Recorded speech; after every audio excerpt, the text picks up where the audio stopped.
اللہ علیہ ہمارے سلسلے کے بزرگ، یہ ہمارے سلسلہ عالیہ نقش بندیہ کے بزرگ تھے۔ ایک مرتبہ وہ اسم اعظم کے فضائل سنا رہے تھے، اللہ کے نام۔ اس وقت کا مشہور، جو ان دور کا مشہور فلسفی اور حکیم بو علی سینا بھی وہاں پہنچ گیا، مشہور حکیم گزرے۔ آپ فرما رہے تھے کہ اسم ذات سے انسان کی صحت میں برکت، اللہ کے نام سے انسان کی صحت میں برکت، انسان کے عمل میں برکت، انسان کے رزق میں برکت، انسان کی عزت میں برکت اور ہو جاتی ہے۔ چونکہ ابو علی سینا یہ عقلی بندے تھے، حکیم تھے،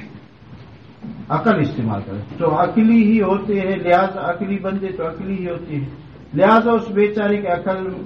میں یہ بات پھنس گئی کہ ایک نام ہے اور اس سے اتنے اتنے اتنے فائدے۔ چنانچہ محفل کے اختتام پر اس نے حضرت سے پوچھا، حضرت خواجہ ابو الحسن خرقانی رحمۃ اللہ علیہ سے پوچھا کہ جی اس ایک لفظ کا ذکر کرنے سے اتنی تبدیلی آ جاتی ہے ایک نام، تو آپ چونکہ مصلح تھے، جس کے جو مرض تھا اس کی اصلاح کرتے تھے، تو حضرت نے فرمایا اے خر تو چی دانی، فارسی اے گدھے تو کیا جانتا ہے اس بات کو۔ تو اتنے بڑے حکیم اور فلاسفہ کو کوئی ایسے کہے تو وہ حیران رہ جائے گا، سب کے سامنے پانی پانی ہو جائے گا، یعنی اے گدھے تجھے کیا پتا۔ اب جب مشہور آدمی کو بڑے مجمع کے سامنے گدھا کہا تو اس کے پسینے چھوٹ گئے، ابو علی سینا کی پسینے چھوٹ گئے۔ حضرت بھی نباز تھے، سمجھتے تھے، لہذا حضرت نے اس کے چہرے پر پسینہ اترتے ہوئے اور سرخ چہرہ دیکھا